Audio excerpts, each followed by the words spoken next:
voulons vous saluer dans le nom de Jésus. Que le Seigneur vous bénisse et qu'il bénisse ces instants. Avant de progresser, nous allons prier pour la parole. Nous te bénissons, notre Dieu et notre Roi. Merci, toi qui nous aimes. Nous prions que tu puisses nous aider à comprendre ta parole, à nous rendre attentifs et fais-nous du bien au travers de cette parole au nom de Jésus. Amen. Rappelons que notre étude a pour thème comment entrer en possession du Canaan. À ce sujet, 3 éléments entre autres nous aideraient à posséder Canaan. Le premier élément qui faisait partie essentielle de notre étude du mardi dernier est la foi dans les promesses de Dieu. Mais aujourd'hui, nous porterons nos regards sur la consécration à la volonté de Dieu qui est le deuxième élément de cette étude. Quand on parle de consécration, il est question d'une mise à part, d'une séparation. On parle de sainteté, de dédier, de sanctifier, de vivre pour Dieu. Lorsque nous parcourons l'Ancien Testament, Dieu de plusieurs manières a dit et redit à son peuple que la consécration doit passer et ne pourra passer qu'à travers la démarcation. Pas une démarcation qui est temporaire, mais une démarcation permanente et radicale avec le profane. Impossible donc de se dire consacré et rester toujours attaché.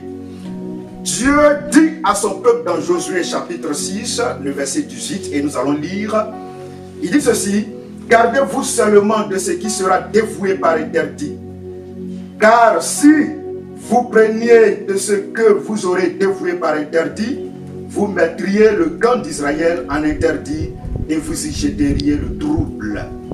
Dans ce passage, Dieu défend son peuple de toucher aux choses de Jéricho. En effet, leur loi et leur consécration ne leur permettaient pas de se compromettre avec les choses du monde.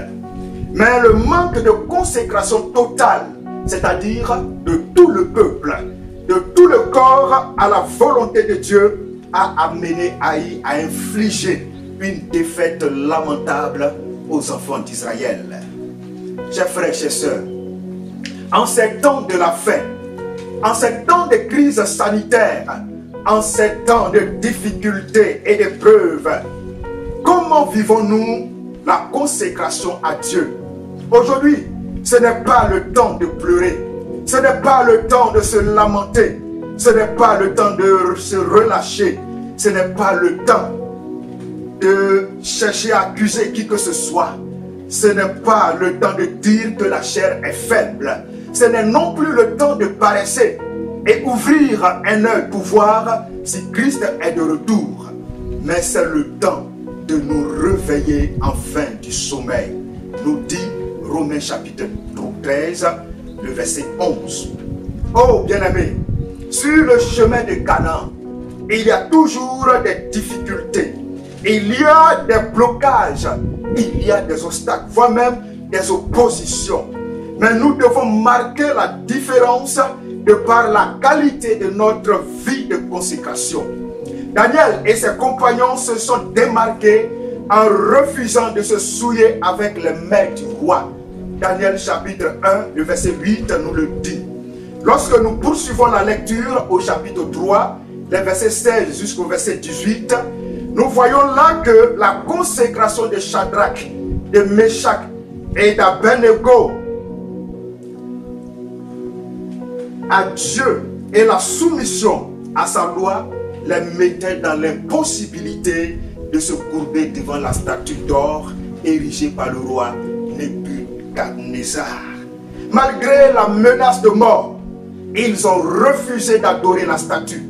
Ils ont eu confiance en l'Éternel. Et l'Éternel les a délivrés. Chers frères, chers sœurs, quels que soient les problèmes dans lesquels nous nous trouvons, quelle que soit la situation que tu vis, quel que soit ce qui mine ta famille, ce qui mine ton foyer, ce qui mine ta vie chrétienne, soyons comme Daniel et ses compagnons. Refusons de nous souiller avec les mains de ce monde. Refusons de compromettre notre foi. Refusons de céder à la tentation. Mais ayons confiance en Dieu. Mettons en pratique sa parole. Et il nous délivrera au temps marqué. Sachons ceci, bien-aimés frères et sœurs en Christ. La consécration n'est pas une option, mais elle est une nécessité vitale et incontournable pour voir la gloire de Dieu. Sans consécration, il n'y a pas de manifestation de la gloire de Dieu. Sans la séparation d'avec le monde, il n'y a pas de vie épanouie, il n'y a pas d'église puissante. 1 Thessaloniciens chapitre 4, verset 3, ce que Dieu veut, c'est votre sanctification. C'est que vous vous absteniez de l'impudicité, vous vous absteniez du mal. Il dit également en 2 Corinthiens chapitre 6, le verset 17, c'est pourquoi sortez du milieu d'eux et séparez-vous, dit l'Éternel des armées. Ne touchez pas à ce qui est impur et je vous accueillerai. Bien-aimés, frères et sœurs en Christ, en ces temps de difficultés, en ces temps de preuves, de pandémie, Dieu est prêt à nous faire du bien. Il est prêt à nous guérir. Il est prêt à nous écouter. Il est prêt à nous protéger. Il est prêt à arroser notre vie de bénédiction. Il est prêt à nous faire entrer à Canaan, mais à une seule condition. À condition d'observer ses commandements, d'obéir à sa volonté et de nous mettre à part pour lui. En un mot, vivre la consécration totale et entière. Que Dieu nous bénisse au nom de Jésus. Amen.